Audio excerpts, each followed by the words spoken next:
You are listening to the Real Faith Stories podcast, interviews with people who chose to boldly follow their faith. I'm your host, Brian Robinson. Now, let's meet our guest and hear their story.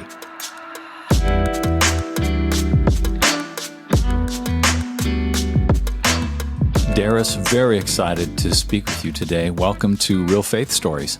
Thank you, Brian. It's an honor to be on this with you and to have this conversation. We were chatting about how you were prepping for this conversation and just reminding yourself of all the incredible things God has done and the way He's shown up in your business. Give us the name of your business and share a bit about the backstory, how it started, and fast forward up to today. And let's talk about some of the things that you've experienced over the past few years. Sure, absolutely. So we're a family business, third generation. I'm part of a third generation ownership team and manufacture decorative metal products for a lot of different aspects of the home and outdoor rooms for people. The name of our company is Stoll Industries. The way God started our company was interesting. My grandfather moved to South Carolina from Virginia, Beach, Virginia, back in 1969. And he was a farmer, did metalworking, farm equipment repair, that type of thing, body work on vehicles. Mm-hmm. The city was kind of growing out over him, so they were wanting to get out to a more rural setting. So he came down with a few of his friends, found a place here in South Carolina, put an option down on it, went home to get his family, and the owner called him back and said, Mr. Stoll, he said, my wife is about to have a nervous breakdown about selling our place. Is there any way you would let us back out of your contract? So Grandpa told him, he said, well, sure, we don't need to want to cause her any undue stress. So he released him from the contract, came back down to Abbeville and purchased a property here with a house on it, moved the family down. When they moved in here, the house had a fireplace that was a bit of an unusual size. Grandpa went to different of the hardware stores and couldn't find a screen to fit it. So he just went and bought him some metal lathe and some angle iron, and he had a welder and different equipment. So he made him a screen to go on his fireplace. And then he made a couple for some of the neighbors, and that led him into marketing them through a local hardware store. So that's kind of how the whole company was birthed 53 years ago, was my grandpa building a screen to fit his fireplace and realizing that was a need a lot of people had. We've always felt like just seeing God's hand from the very beginning of when the first place Grandpa put an option down on was about 30 minutes from where we're at. And it was like God said, Mr. Bill, you're close, but I need to move you over here. From the very beginning, I've always heard our dads, my dad and his brother owned the company for many years, and always heard them talk about just the confidence that gave them that God was the one that had founded this company and had a deep interest in what was happening. So just to clarify, the primary products that you sell, explain what they're used for, please. In the hearth industry, you have a lot of accessories. The primary product that we build is decorative metal fronts that go on fireplaces. These would have glass doors on them. It's a facing that goes on the front of a fireplace. We don't build the actual firebox, but we can take your existing firebox and make it look really nice. Now, we also build things like freestanding screens, tool sets, log holders, log racks. We also build, in that realm, we build floating metal shelves that people use as non-combustible mantles. We build decorative metal facings that people use around their fireplaces in lieu of like rock or stone or something. But those products they've kind of led us into, decorative metal facings and shelving can be used in any room of the house. So for the first 49 years, our company was known as Stoll Fireplace Equipment. As we began to expand into some of these other areas, we started building products like for backsplashes for kitchens and metal countertops, metal cabinet doors for kitchens. So we rebranded to Stoll Industries about 4 years ago now. Okay. And what's happened since you did your rebranding? What kind of things has God brought into your hands? He keeps expanding the opportunities we have to take the skilled craftsmen that we have on our floor along with the equipment and resources, and to keep expanding the product lines that we're offering. Now, instead of solely focusing on your fireplace, we're building products for every room in the house. And the most recent product line that he's led us into is outdoor kitchen, metal framing and cabinetry for outdoor kitchens. And there's kind of a cool story around that we can talk about here at some point. Let's talk about it. We go to a national industry show in the hearth industry. We go to one national industry show every year. about 4 years ago, it was about 6 weeks before the show, and our third generation, our leadership team, we met, we were just praying. We're like, God, what is something new that we could offer the hearth industry? And our sales manager mentioned that electric fireplaces are kind of becoming a thing in the industry. But he said what our dealer network is struggling with is, they got to get a contractor out to build a wall on a house or whatever. It's just kind of involved, getting a contractor with 2x4s and sheetrock and all that goes just to put an electric fireplace in. So we said, what if we would build a decorative metal cabinet for these electric fireboxes to plug into that would just be a real simple kit for our dealers to put together and offer to their customers. Yeah. He gave us some cool ideas. About 2 days later, after that meeting, we had a first prototype in our showroom. We had our national sales rep team come in the following week for our annual meeting, and they were just on fire when they looked at this idea. Took this idea to the show, and we literally had the whole show floor buzzing. The manufacturers of electric fireplaces were over in our show booth looking at this concept. We had 3 major manufacturers that were asking for us to do exclusive designs for them to market their fireplaces. And came back from that. We were really excited about it. And yet it it didn't really quite take off like we were thinking. And we recognized it needed some pretty major redesign work. But we were really, really busy. Jonathan, who's part of our ownership team, is kind of our product design guru. He just was needing some time to be able to redesign our original concept. That show was in March. About July, we're sitting here. We had partnered with a prayer team to start praying for our company. And the gentleman that we had partnered with was here I think it was about July of that year, July or August. And we were praying and talking about the need to redesign the electric fireplace boxes. And I remember Bob, our prayer leader, he asked John, he said, well, Jonathan, what do you need to be able to redesign this thing? Jonathan said, well, one thing, if I could just have about 12 hours uninterrupted, no phones ringing, no one asking me questions, just to get my head into it. And so we had an idea. We said, well, Jonathan, how about if you go home right now? This was like 10 o'clock in the morning. What if you go home here a little bit and you sleep and rest, and you come back in this evening about 6 o'clock when everyone's gone and it's closed. You have the night. You work through the night, whatever you need. And so he was like, yeah, let's do that. So we had special prayer over him, asked God to bring wisdom and inspiration to him. So Jonathan came back about 6 o'clock that night. I remember coming by. We were having a prayer meeting with the church group, and I came by about 8:30. Jonathan had been here about 2.5 hours. And I stopped in just to check on him to see how the project was going. And he was so excited. In 2.5 hours, he was almost finished. God had just given him a download on how to completely revamp the electric fireplace box. But the interesting thing in that download, so we kept getting requests to consider outdoor kitchen cabinets. And so in the download that God gave him in revamping the electric fireplace, he also recognized that he now had the model to start building an outdoor kitchen cabinet base around. So we came in the next morning as he was reviewing what had happened. I think he ended up working about 4 hours that night, redesigned our existing product, and had the basic design to launch this whole new outdoor kitchen product. That was a really cool. Yeah. God, our creator, giving us the creativity and the insight. It's amazing when we've seen that happen so many times. It gets us so wound up every time we go back and remember it. Absolutely.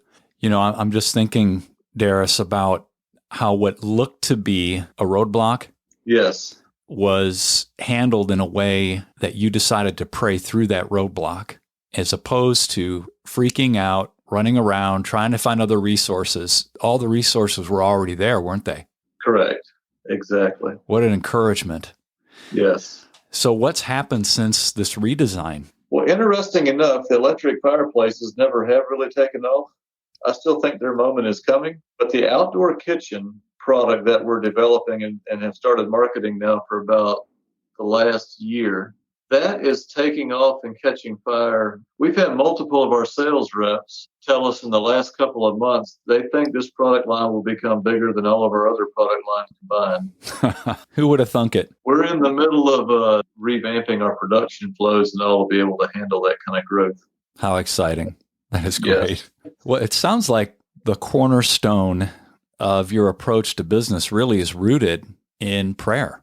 It is. It really is. And, growing up, my dad and his brother, I remember them praying so many times about different things, praying for ideas of how to fix issues, praying for, ideas of how to redesign things, and hearing their stories of, how God would wake them up in the middle of the night with an idea that solves a design issue or something like that. Something that was interesting for us about 4 years ago, I remember God started speaking to me about the idea of what if we would hire a team of prayer intercessors to pray specifically for our business. And I remember mentioning this idea to our leadership team. We talked about, we hire marketing people, we hire, all the different type of normal business position. But if we really are serious about prayer, and it's not that we weren't praying. I mean, we were always praying as a family about it. But so what if we would actually hire people that was their life calling, was to pray for people, pray for companies, pray for business. So we kind of kicked that around.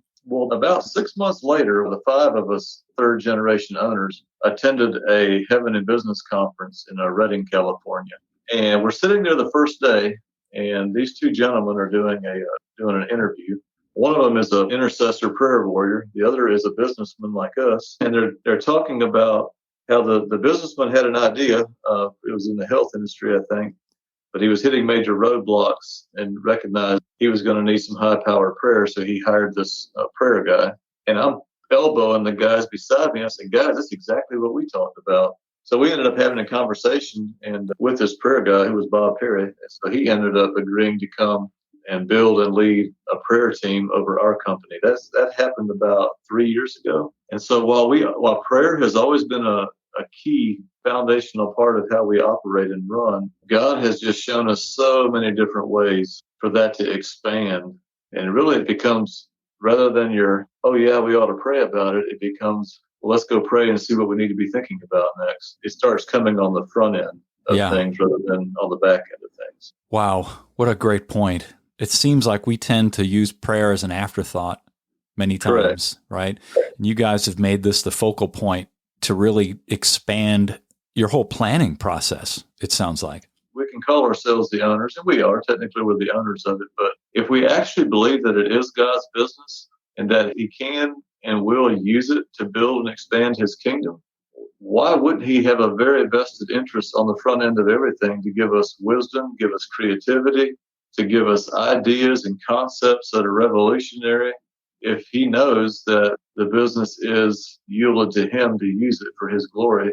It's not that we don't get in and work hard and sweat and all that, but boy, it starts taking the pressure off of feeling like you got to try to come up with it out of your own limited resources. You're truly in partnership with the King of Kings, who sees everything from beginning to end. So who wouldn't know where the next product needs to go to? As you've gone through this process and you've had this intercessor team praying for the business, is there an example that springs to mind regarding a really difficult period that you were praying through and how God showed up?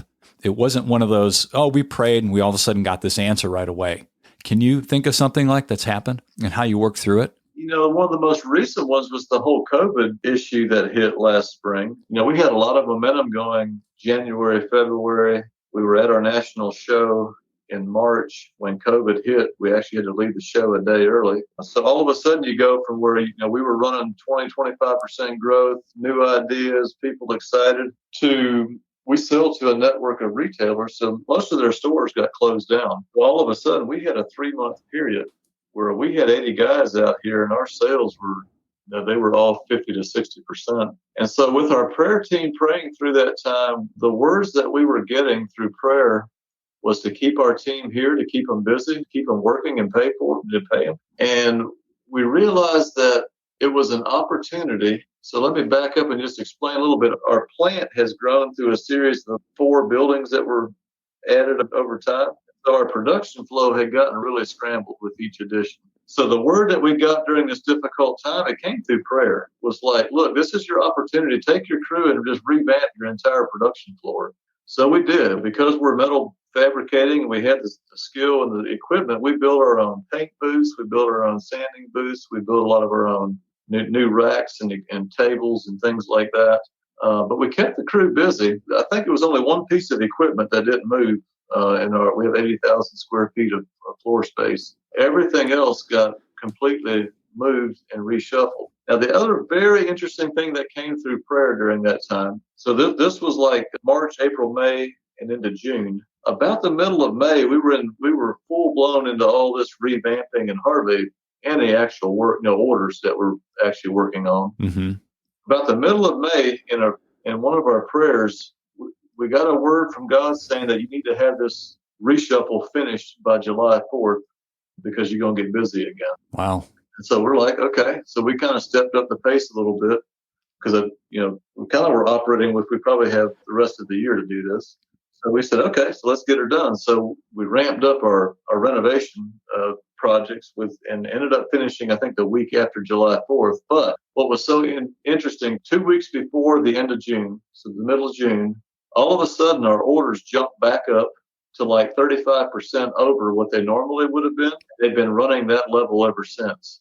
And had we not taken that 3-month shutdown to revamp our production, we'd have got overrun and had some, would have had some very bad relational issues with our dealers not being able to provide for them. So that would be one example. Just so many words and direction came through the time with our prayer team going before God. We had never navigated something like that as a company before. Spent a lot of money in those 3 months, very few orders coming in, paying our team and purchasing equipment or purchasing materials to build operating equipment. It was, you need to be hearing from God to do stuff like that. Well, you do. What a step of faith for your entire team to do this.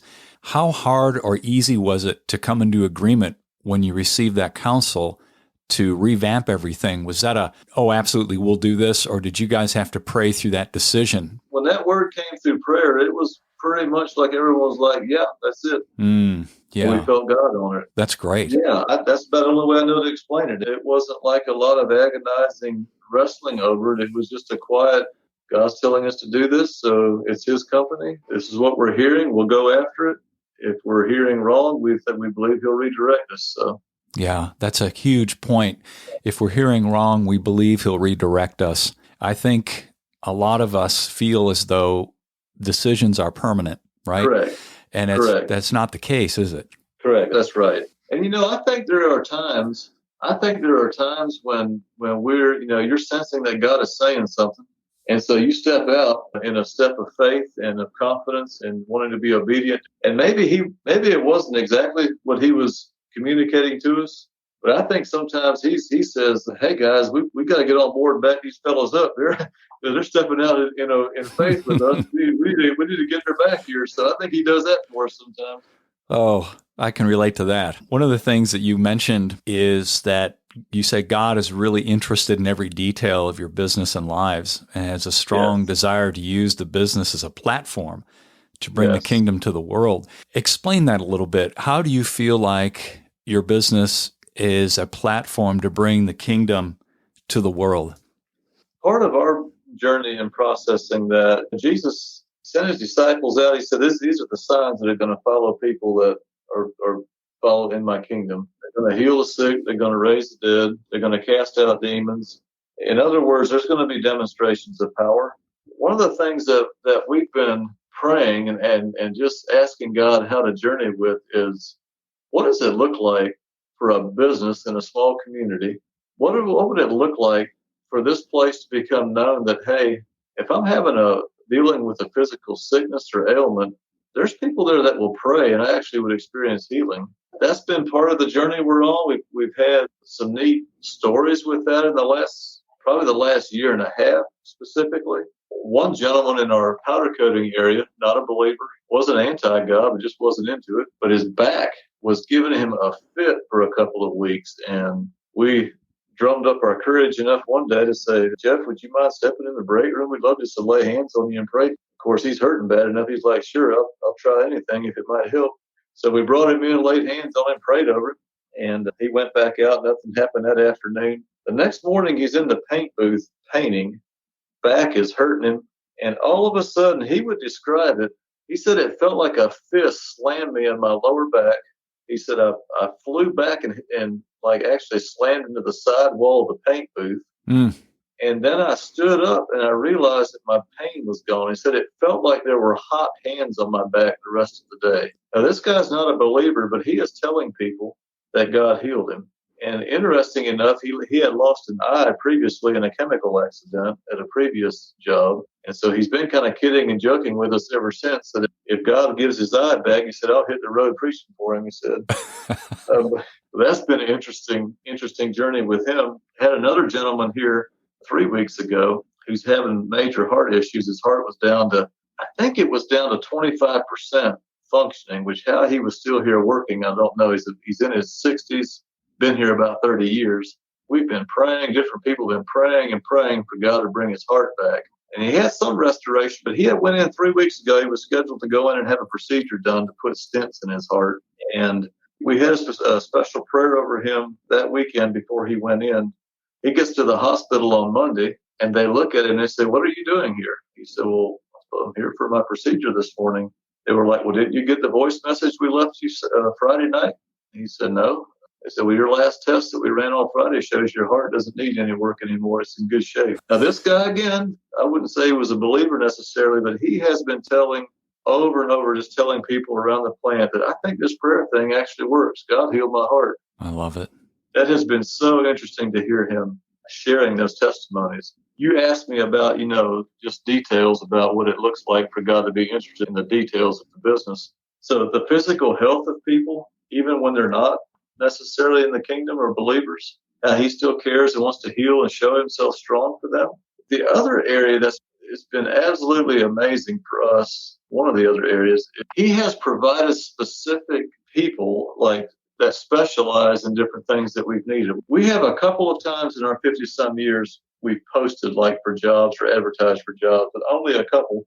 And I don't know that we've ever hired anyone out of that. But we've had several times in the last 2 years that have just been absolutely amazing. We had about 2 years ago in our metal finishing department, we had both of the guys that worked in there. I think one of them failed a drug test and we had to let him go. And the other one, I forget what happened with him, but we lost both of them in one day. And I remember we told them, well, we got to pray. We've got to pray. We need some people to come in and help sand metal for us. Right away. The next day we had, I think it was 3 people that called and asked about jobs, and all of them had background in metal finishing. And we ended up hiring 2 of them by the second day. So Wow. in 2 days, God replaced the 2 guys that left by 3 people just randomly calling in with the exact skill set that we needed, and we ended up hiring them. And one of them is absolutely amazing. He's become the team leader of the whole department there. Wow. That's one example of God taking care of details. Another one, we were in a position here last summer. We needed another person that experienced in powder coating. We needed a couple of people to work in our welding department. We needed additional help in our SolidWorks CAD department within the office. We needed someone to help run press brakes. We have a weekly prayer call every Thursday with Bob Perry, in our prayer team. So we're on a Thursday. We're in the room here on the prayer call, and this gentleman walks in the front applying for the powder coat position. So Doug steps out of the prayer call to meet Mr. Berry. And after a few minutes, we're still in the prayer call, and Doug is knocking on the door saying, Darris, I think you need to step out here and talk to Barry. So I step out of the prayer call, go out and meet. Barry is plant manager, or was plant manager of a plant that just got closed down in a town about 20, 30 minutes from us. He was plant manager of an entire operation just got shut down with 150-some people. He's got CAD, SolidWorks people that need jobs. He's got people who know how to weld that need jobs. He's got powder coat people that need jobs. We ended up hiring him and 6 other of his team to come in here and help us. Absolute. That was one of the most dramatic, dynamic answers of God providing people that we needed. He's become one of our major production leaders out here. Absolute jewel of a person, kingdom-minded person, but it just is delighted to be in an environment where he can be open about his faith and work with people. Had another one a couple of years ago. We had a gentleman that was recovering from a brain tumor and had been out of the workforce for a long time, but his wife had worked with us years back. And she brought him to us and said, I know you guys like to try to help people get back on their feet and all. Is there any chance that you give my husband a chance just to come in and just see if he can do anything in the office that could be helpful? So we brought Mr. Lee in. We had, as a company, we never really had anyone that had taken our whole inventory management program and organized it. And Lee he was computer skilled. He looked at it, he's like, yeah, I think it'd be something I would enjoy anyway. Long story short, he was making great progress, getting us revamped and organized like we had never been before. In about 6 months, he was taking us to a different level. And all of a sudden, the brain tumor came back and took him out. And Mr. Lee passed away in January of 2020. Wow. So all of a sudden we're seeing that, wow, we really do need someone here to take care of our inventory. But then COVID hit the next month. And so that whole conversation just kind of went out the door. Well, when things took off in July, it was about August that Doug, one of our owners, mentioned to me, he was like, Darris, we should start praying and ask God to bring someone by that could help us with the inventory management to replace what Lee was doing. I was like, yeah, let's do that. So the next day I walk in and laying on my desk is a resume from someone who I started reading his resume. He had managed inventory. He had managed, oh my goodness, it was so many different things at high level companies that he had dealt with. His company had been shut down about 6 months earlier, and he had just been out of work, taking kind of a break, and was at a place just helping a lady out, redoing her bathroom. And one of the local plumbers, who's a friend of ours, was there doing some work on the house as well, gets to talking to Larry. Larry's telling him his story. And our plumber friend says, hey, maybe you should just think about going out to Stoll and working. So he brought Larry's resume and laid it on my desk. That was the resume I was reading the next day after we talked about needing an inventory person. And, looking at the resume, Larry was way overqualified for what we needed. So I wasn't sure if we could afford him. But came in, had a 2-hour interview with him the first day. Absolute God moment. One of Larry's statements when he left on that first interview was, he said, there's something I could do for the last 7 or 8 years of my work career. He said, if I could come in here and help this company get ready for the next level of what God wants to do, I can't think of a better way to close out my career. So I said, well, Larry, the feeling is mutual.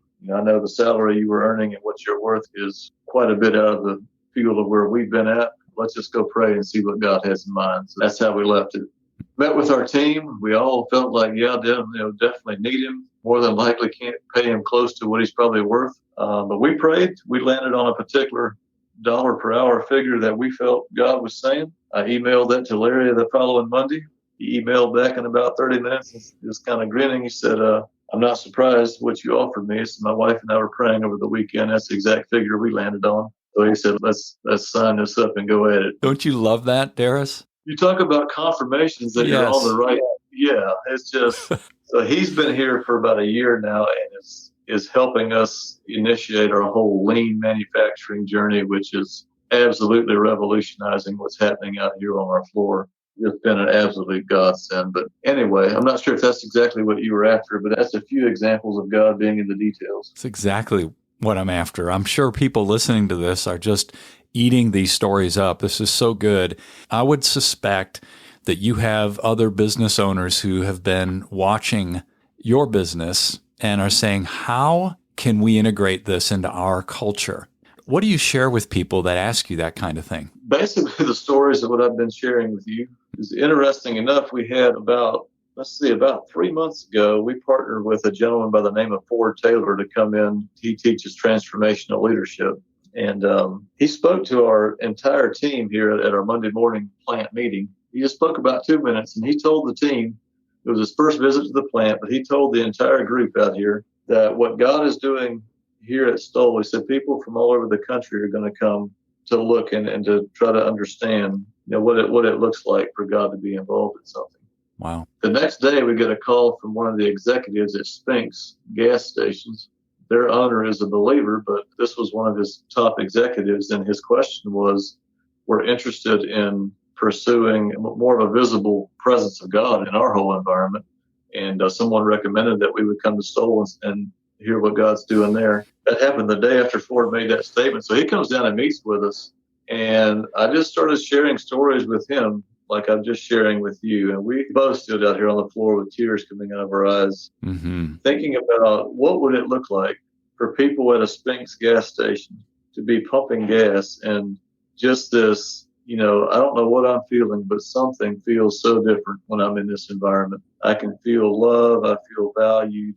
And people to be, I told them that that's just our prayer. And we've had testimonies of this. Our prayer is that when salesmen, when different people, when they walk in through our doors, that they would just have this sense that, wow, something is different here and it really feels good. But I was just asking him, what would that look? You got gas stations all over the state. What if people pumping gas every day we're meeting the man in white while they're pumping gas? We're called to change the atmosphere. Something literally changes when Jesus Christ is in you. Yes. And that's what you're talking about, isn't it? It does. And it's been amazing to me that, I, as a believer, I understand Holy Spirit lives within me. And like you're saying, so wherever we go, we carry that presence and that atmosphere. And it does shift where we're at. But to be intentional as business owners and properties that we have, to ask that presence to come and inhabit and indwell our physical properties has been interesting for us. We had when we opened our newest facility, where our office and showroom are, we had to gather the employees together at a special time, just dedicating and praying that people that would walk in would feel the presence of God. And we had a pretty major intentional prayer meeting about that. I went home that afternoon after that, Brian, and I went in a dark hole mentally, like that is so ridiculous. Nobody's going to step in the door in this place and be able to feel any difference. That's how I was struggling and feeling all evening. The next morning, I'm sitting here in my office, and they paged me to the front. So a salesman that I've known for years is up front, wanted to see me. Now, this gentleman would not at all have been what I would think would be connected to God or from a faith. And I walk out and talk to him. I don't think I'd ever had spoken to him about God before. And he stops and he said, "Hey, just coming by. I wanted to see, do y'all need anything?" And was talking a little bit. And all of a sudden he stopped and looked at me and he said, "Darris," he said, "I don't know what it is, but when I step in this place," he said, "I can just feel God's presence." I about passed out on the floor right there. I was like, wow. So God actually, his presence is something actually tangible that can be felt in a place. And just last week, I went to a new dentist over in a town about 30 minutes from here, and he was asking me what I do for work. And that's when I told him where I work. He was like, "Oh my goodness." He said, "My son and I drive by your property." I think he said about every week on their way up to Anderson. And he said, "I tell my son every time we come by," he said, "that right there is what a property looks like when God's in control of it." I don't know what he puts on it, but people feel it and recognize it and see it. Yeah, it's so good. It's amazing. So rich. Thank you, Darris. I would love, as we finish up here, for you to pray for our listeners, please. Yes, absolutely. Father, I thank you. I guess I'm thinking of David asked the question, "What is man that you are mindful of him?" Father, when sometimes I think back over our journey as a family here and as business owners, Father, there's been so many times we did it every way but right. But your faithfulness to come in spite of that and touch and move and draw people to yourself is incredible. And Father, just the reality of how tangible your presence is, how intentional you are about wanting to partner with us, where people that are around us sense and feel that presence, people that walk into our buildings, into our properties, Father, that your presence is so real they can actually feel that, and it shifts them, it encourages them, it blesses them. And Father, I just release that. Every person listening, Father, that whatever sphere they're in today, whatever property they're dwelling on today, God, that your presence would rest so tangibly and powerfully on them, God. People they may not have thought of you for years, but they just all of a sudden would be like, wow, what is this I'm feeling? And their hearts would be drawn to you, and they would be they'd be drawn to come start asking questions. Who is this? What am I feeling? Who is this? Where does this come from? How do I get this? And God, I just pray, this is an anointing, God. I just thank you for what you're doing through the marketplace. And I just thank you for the so many people that you're raising up that want to allow their businesses and their spheres of influence to be your dwelling place and to be atmospheres that shift and change people. Yeah. Thank you, Father. Thank you for what you've done in Jesus' name. Thank you, Darris. Such an honor to have you on the program. It's an honor to be here, Brian. Thank you. Appreciate what you're doing. Hey, everyone. Thanks for listening. Please make sure you subscribe to the show and share this with someone you believe would be encouraged and motivated by these stories. Until next time, I'm Brian Robinson, reminding you that the greatest decision you could ever make is to ask Jesus Christ to become the Lord of your life. If you haven't done that, read Romans chapter 10, verses 9 through 11. Thanks again for listening.